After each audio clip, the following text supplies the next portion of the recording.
Shalom! Magandang umaga at magandang araw sa ating lahat. Isa naman pong pagpapala ang ating tatanggapin. Sa araw na ito, isang dakilang araw sapagkat ngayon ay December 1 na. And it's Tuesday, huling buwan ng year 2020 at unang araw naman ng buwan na ito. Ito po ay isang mahalagang pagkakataon na muli tayong tatanggap ng mga espiritual na biyaya na inihanda ng Diyos. Alam ko po yan. Araw-araw meron pong bagong kapahayagan na ibinibigay ang Diyos sa atin na kanyang mga anak. Kaya ako po'y naniniwala na isa naman pong araw ng pagpapala ito. The mere fact na tayo po ay nagising ngayong umagang ito, isa na pong pagpapala yan. At meron po tayong tatanggapin. Araw-araw naman ito na salita ng Diyos. Meron tayong pagbabasa ng kanyang salita. Meron tayong pagpapaliwanag sa kanyang salita. At tatanggapin natin ang mabubuting bagay, mga pangako sa kanyang salita, mga pangakong mapanghahawakan natin sapagkat lahat po ng kanyang sinabi, lahat ng kanyang mga pangako ay totoo, kaya mapanghahawakan natin.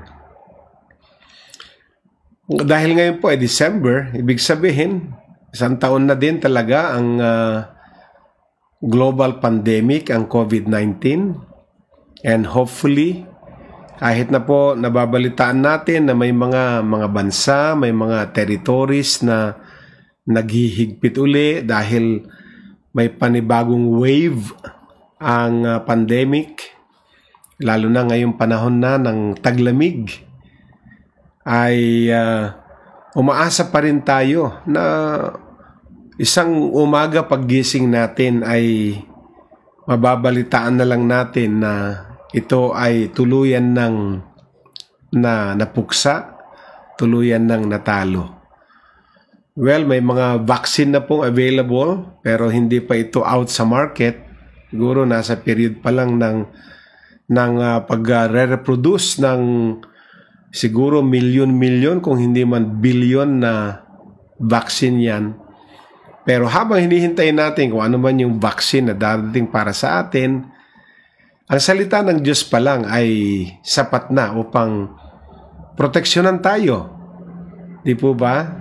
Dahil siya po ang tunay na manggagamot natin, siya ang kanyang dugo, siyang proteksyon natin.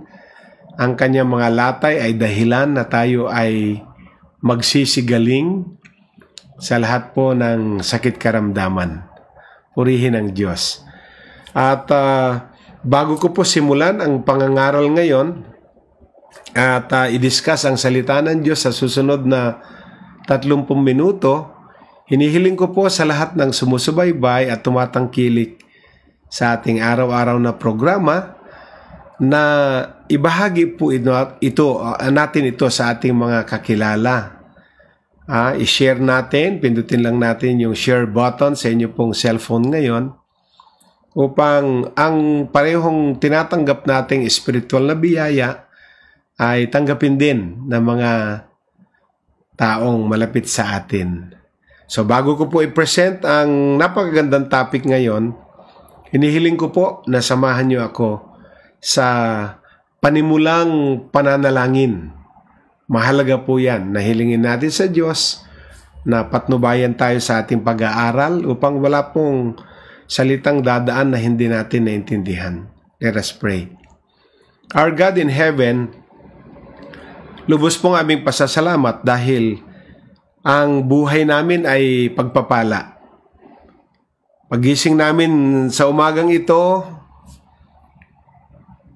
meron ng pagpapalang naghihintay sa amin. At ang buong maghapon ay maghapon ng pagpapala. Dalangin ko po na ang source ng aming spiritual strength ay ang iyong salita na aming pag-aaralan ngayon. We pray for divine understanding. We pray for anointing. We pray for wisdom. We pray for spiritual knowledge and divine comprehension, na hindi po dadaan ang anuman na mga salita mo na hindi namin mapakinabangan. Maasa kami ang patuloy na pagpapagaling sa may mga sakit at karamdaman, ang pagpapalakas sa mga nanghihina, ang pag-aliw sa mga nalulumbay, ang patnubay mo sa mga nalilito, ang probisyon mo sa may mga pangangailangan. Maraming salamat po sa ganitong mga panahon ng pagsubok. Kakapit kami ng mahigpit sa iyong mga salita.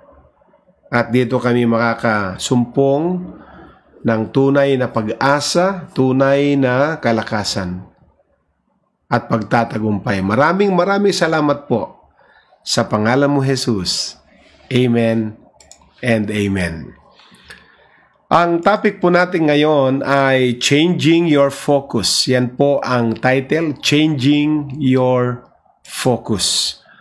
At nais nating iugnay ang topic natin na Changing Your Focus sa ating pong Bible reading o key passage na i-relate natin sa topic na nasa Matthew chapter 17 beginning with verse 14 to verse 21. So let us read, and I will read from the New International Version Bible. When they came to the crowd, a man approached Jesus and knelt before him. "Lord, have mercy on my son," he said. "He has seizures and is suffering greatly. He often falls into the fire or into the water. I brought him to your disciples, but they could not heal him." "You unbelieving and perverse generation," Jesus replied, "how long shall I stay with you? How long shall I put up with you? Bring the boy here to me." Jesus rebuked the demon, and it came out of the boy, and he was healed at that moment. Then the disciples came to Jesus in private and asked, "Why couldn't we drive it out?" He replied, "Because you have so little faith. Truly I tell you, if you have faith as small as a mustard seed, you can say to this mountain, 'Move from here to there,' and it will move. Nothing will be impossible for you." End of reading.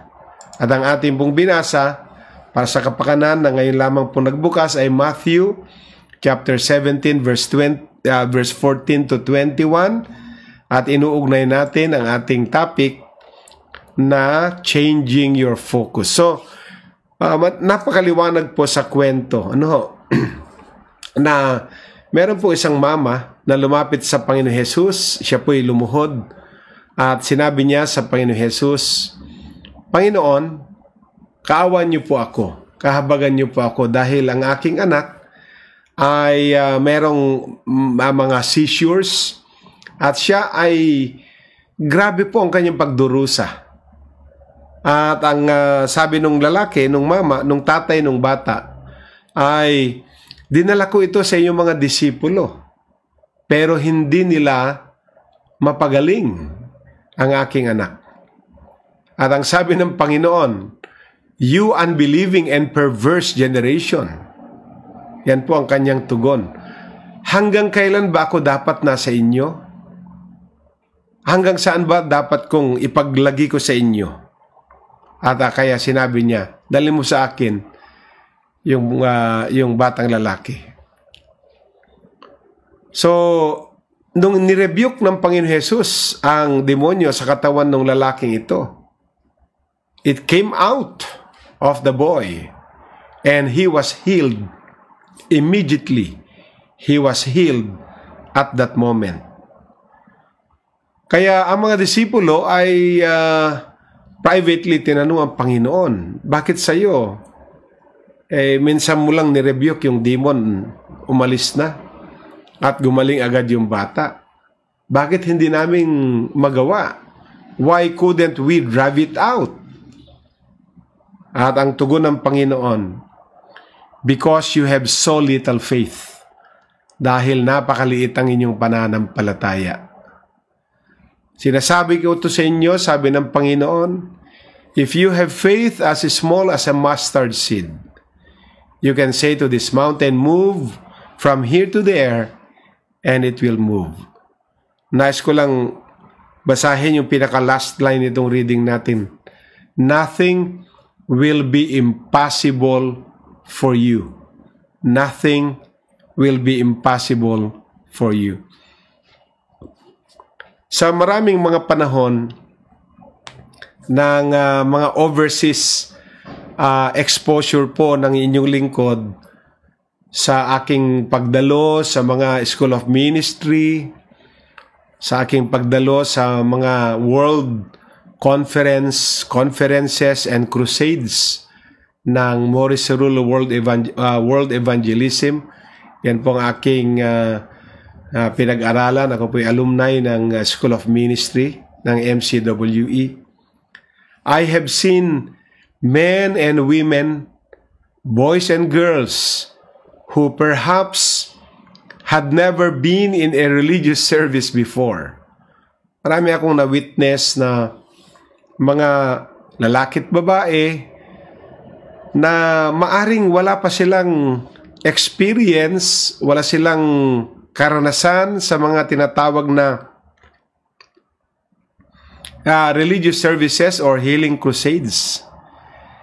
So they came merely out of maybe curiosity and standing on the fringe of the crowd, and they suddenly received healing. May mga nandun lang naman, spectators lang sila, curious lang sila, ano bang ginagawa sa isang crusade, sa isang healing crusade. Kasi minsan, nagtatalaga po ang Prophet Cerullo na isang gabi na para sa healing. So may mga dumarating na maaring wala pa silang karanasan sa maganyang mga gawain, maaring naging curious lang sila. Nandun lang sila, spectators lang sila, bahagi lang sila ng crowd, nakahalukip-kip, pero they suddenly receive healing. No? So may karamdaman sila, nakakatanggap na lang sila ng kagalingan, at nagpapatutuo sila. Kasi tinatawag po yung mga nakaranas ng kagalingan, at nagpupunta sila sa stage para i-report, i-testify ang kanilang healing na naranasan. So, like the woman with the issue of blood, yung ating tatlong devotionals na pinag-usapan, 12 years na may issue siya ng blood, they had a need and heard a message of truth. Yung babae pong may issue of blood, narinig lang naman niya na parating ang Panginoon Jesus at nagsumiksik siya. Alam natin istorya, gumaling siya. Katulad din ng mga sinasabi kong men and women, boys and girls na maaring walang karanasan pa sa mga religious services o healing crusades, curious lang sila. They had a need and heard a message of truth. Ano pong truth? That truth, coupled with the basic consciousness of God, born into every person, drives out the forces of the enemy, and he has to flee. Amen? Kasi ang katotohanan po ang nagpapalaya. Sabi ko nga, truth coupled with basic consciousness of God na nasa tao, na ipinanganak sa isang tao, ang maging instrumento para ang forces of the enemy ay lumayas sa katauhan ng isang may sakit o may karamdaman. And this can happen without even a prayer, being spoken from them, or hence being laid on them, as the Spirit brings a God consciousness, and they reach out by saying in their innermost being, I believe the Word. Amen? Minsan itong mga gumagaling na ito, hindi nga sila naipanalangin, hindi nga sila na-lay hands, pero yung Spirit ng Panginoon ang nagbigay sa kanila ng consciousness sa Diyos para i-reach out ng kanilang innermost being ang Diyos at sabihin lamang yung mga simpleng katagang, I believe the Word. I believe the Word. May mga testimony po akong mga tinatanggap din sa ating mga virtual programs dito po sa Facebook. Mga kakaibang mga testimonies ng mga praise reports ng paggaling, ng mga miracle healing. Binabasa lang natin minsan yan sa ating mga praise reports sa Hope Hour. Pero maliban dun sa mga binabasa natin, mga 2-liners, 3-liners na mga testimony, may mga mahabang testimonies po akong natatanggap na nagpapatutuo na itong mga taong walang relasyon sa Diyos ay nakakatanggap sila ng healing, na wala namang pumunta sa kanila para i-lay hands sila, wala namang nag-utter ng prayer sa kanila personally, pero sumasabay lang sila sa mga times, every time na nagpe-pray tayo dito sa ating virtual services, sumasabay lang sila at nakakatanggap sila ng healing. Basta binibigkas nila yung, I believe the Word, I receive my healing. Sinasabi lang nila, I receive my healing. Naniniwala ako sa salita na binabanggit ng preacher. Tinatanggap ko ang aking kagalingan. At gumagaling po sila. Amen. Because hindi po yung kapangyarihan ng preacher o kapangyarihan ni numan, kundi yung kanilang declaration na I receive my healing, I believe the Word, at nagkakaroon ng spiritual manifestation, physical manifestation ng salita ng Diyos. Hindi ko makakalimutan na isang testimony of a little 15-year-old boy in Guayaquil, Ecuador. Isa pong testimony ng isang 15 taong gulang na lalaki sa Ecuador na through a traumatic experience at the age of 7, he had lost his power to speech, and for 8 years had been a deaf mute, living as a beggar.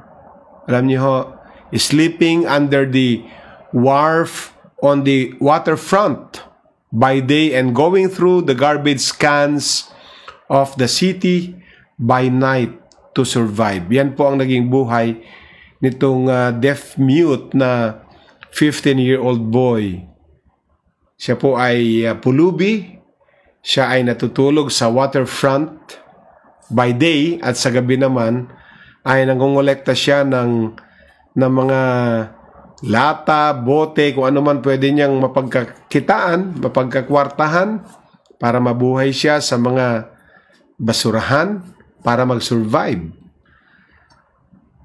But the question is what consciousness did this boy to have of God? Paano siya nagkaroon ng consciousness, itong 15-year-old boy sa Diyos, who would deliver him and set him free? Ang nangyari po sa testimony nitong 15-year-old boy na ito, sa kanyang pag-iikot-ikot sa Ecuador para maghanap ng mga basura, bote, plastic, kung ano man pwede yung pagkakitaan, alam niya na napapadaan siya sa isang sports stadium. And nalaman niya na may crusade doon. So, he came to the sports stadium sa Ecuador and he stood at the edge of the crowd. Spectator uli. He stood at the edge of the crowd, and as the people began to pray for the sick and afflicted, itong 15-year-old boy, he felt warm hands upon his shoulders. May naramdaman siyang mainit na kamay na ipinatong sa kanyang balikat. He turned around to see who it was, but there was no one behind him. Nung naramdaman nung binatilyong ito, yung mainit na kamay na ipinatong sa kanyang balikat, siya po'y tumingin sa kanyang paligid para tignan kung sino yung tao na nagpatong ng mainit na kamay sa kanyang balikat. But there was no one behind him. And as he became more conscious of that presence, all of a sudden, his tongue was loose and he could speak for the first time in 8 years. Alam niyo ho yun? Nagkaroon siya ng consciousness sa presence na yon. At all of a sudden, immediately, at that moment, yung kanyang dila ay loosen and he could speak for the first time in 8 years. That little boy's spirit locked onto a message. Though his mouth could not speak or his ears hear, his spirit heard the message communicated by the Holy Spirit. Kahit na po siya ay pipi, hindi siya makapagsalita, at siya ay bingi. So paano pa niya maririnig kung anong sinasabi ng preacher sa stage? Kung ano na ba ang nangyayari? But his spirit, narinig ng kanyang, hindi po ng kanyang physical ears, ang pangungusap ng Holy Spirit. Narinig ng kanyang spiritual ears, ang message na kinommunicate ng Holy Spirit sa kanya. At tinanggap niya ang message ng Holy Spirit na yan kasi siya po mismo ay nagpatotoo. At may mga nagsasabing siya nga yung beggar, siya nga yung nagbabasura sa gabi, namumulot ng ikanyang ikinabubuhay na pipi at bingi. So alam nila sa syudad na yon sa Ecuador na siya ay may ganung kapansanan. Kaya siya nagpatotoo ay katibayan na nakaranas siya ng healing na hindi naman niya hiningi, pero narinig niya ang pangungusap ng Holy Spirit sa kanyang spiritual ears at sinabi niya, I receive my healing. I receive my healing sa kanyang spirit din sapagkat di pa siya nakapagsalita. So nangusap ang banal na espiritu sa kanyang puso at mula sa kanyang puso nagresponde siya doon at nagmanifest ang miracle healing sa kanya. Hallelujah. Praise the Lord. And here is one of the most important point, mga kapatid. Ano po ang pinaka-importanteng point sa ating pinag-uusapan ngayon? If you are to receive your miracle, if your impossibilities are to become possibilities, your focus of attention must be on the message and not on your affliction and not on your circumstance. Amen? Kung gusto nating makaranas ng milagro ng Diyos, na ang mga imposibleng mga bagay ay para maging posible, kailangan po ang ating magiging focus ng ating attention ay must be on the message. Kinakailangan doon sa mensahe. hindi tayo magfo-focus sa ating mga affliction, hindi tayo magfo-focus sa ating mga sirkumstansya, because the moment nag-focus na tayo sa ating mga sakit, karamdaman, sa ating mga negative circumstances, minsan bumabara. Hindi na rin natin naririnig ang mga espiritual na pangungusap ng Banal na Espiritu sa atin, kasi naging mas malaki na ang ating mga problems, naging mas malaki na ang ating mga affliction, naging mas malaki na ang ating mga negative circumstances, na tuloy hindi na natin marinig ang malinaw na pangungusap ng Diyos. So panahon na, mga kapatid. Yes, hindi ko sinasabing wala tayong sakit, sirkumstansyang negatibo, marami tayo niyan. May mga taong habang nakikinig sa akin ngayon, meron kayong sakit, mga karamdaman, may mga nakikinig ngayon at nanunood, meron kayong mga sirkumstansya at mga sitwasyon na mas malaki sa inyo, ibig sabihin, mabigat na pinagdadaanan. Pero kung dyan po kayo mag-focus, kung dyan po kayo tumuon ng pansin, dadating ang panahon na hindi natin marinig ang pangungusap ng Diyos. Pero kung gusto natin makaranas ng milagro, and I know that we are all ready for another miracle in our life. I know in my heart and I believe in my heart that you are ready for another miracle in Jesus' name. And I just speak right now that this is your right time to receive your miracle in your life. In Jesus' name, I speak right now that miracle will take place in your life. Right now. In Jesus' name.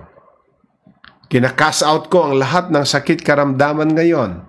Just believe right now in Jesus' name. Just hear the word. Just hear the message. May pangungusap sa iyo ang Panginoon. And in your spirit, sabihin mo lang, I believe your word. And I receive my miracles. I receive my breakthrough today in Jesus' name. Sambitin po ninyo. I receive my miracle today. I receive my breakthrough today. In Jesus' name, in Jesus' name. Hallelujah. At meron po akong impression, may mga gumagaling po ngayon. In the name of Jesus, Lord God in heaven, patuloy pong pinapanalangin ko. As I lay my hands, I speak forth. There will be signs and wonders and miracles na nagmamanifest ngayon sa mga may sakit, may mga karamdaman sa pangalan ni Jesus. Sa pangalan ni Jesus. At ipinapanalangin ko, ang may mga mahihirap na mga sirkumstansya ngayon, ang may mga mahihirap na sitwasyon ngayon na makaranas ng possibility sa kanilang mga impossibility, sa mga imposibleng bagay sa buhay nila, ay papalitan mo ng mga posibleng bagay sa pangalan ni Jesus. Sa pangalan ni Jesus. Hallelujah. Praise the name of Jesus. Amin pong tinatanggap ang kasagutan ng lahat ng aming declaration ngayon. Sa pangalan ni Jesus. Nakita ko po ang mga kagalingan na dumadaloy ngayon sa may mga sakit karamdaman. Nakikita ko ang mga solusyon mo, O Diyos, ang mga solusyon sa mga suliranin ng aking mga kapatid. Nakikita ko po ngayon ang provision mo sa mga pangangailangan sa pangalan ni Jesus. And receive it. Receive it. Take it in Jesus' name. Take it now. In Jesus' name. Believe it now. Believe it now. In Jesus' name. In Jesus' name. Amen. And amen. Purihin ang buhay na Diyos. Amen. May mga testimony po kayo. Padala niyo po sa akin. Rene Alog po ako sa Facebook and Messenger para mabigyan natin ng luwalhati ang ating Diyos ng mga imposible ay nagiging posible. Hallelujah. I-declare po natin itong ating daily declaration. Sabihin natin, I am taking my focus off of my impossibilities and getting my focus on the God of the impossible. Amen. One more time. I am taking my focus off of my impossibilities and getting my focus on the God of the impossible. Amen and amen. Purihin ang Diyos na buhay. Glory to God. Masaya po ako kasi alam ko maraming nag-manifest na miracle, healing, breakthrough sa ating session ngayon, sa ating devotional ngayon. Ito po ang inyong kasama po, Pastor Rene Alog. Maasa po ako na makasama uli kayo mamayang 1:00 ng hapon sa ating Hope Hour. And because today is Tuesday, meron din tayong Online Bible Institute sa mga kumukuha ng theology subject, 9:00 ng gabi. Maraming salamat po. Ingat po tayo at mag-expect tayo ng maraming biyaya ng Diyos na ibubuhos sa ating lahat. Nag-iiwan po ako ng kagalakan, pag-ibig at kapayapaan ng Diyos sa ating lahat at pansamantalang magpapaalam ang inyong lingkod. God bless us all and Shalom!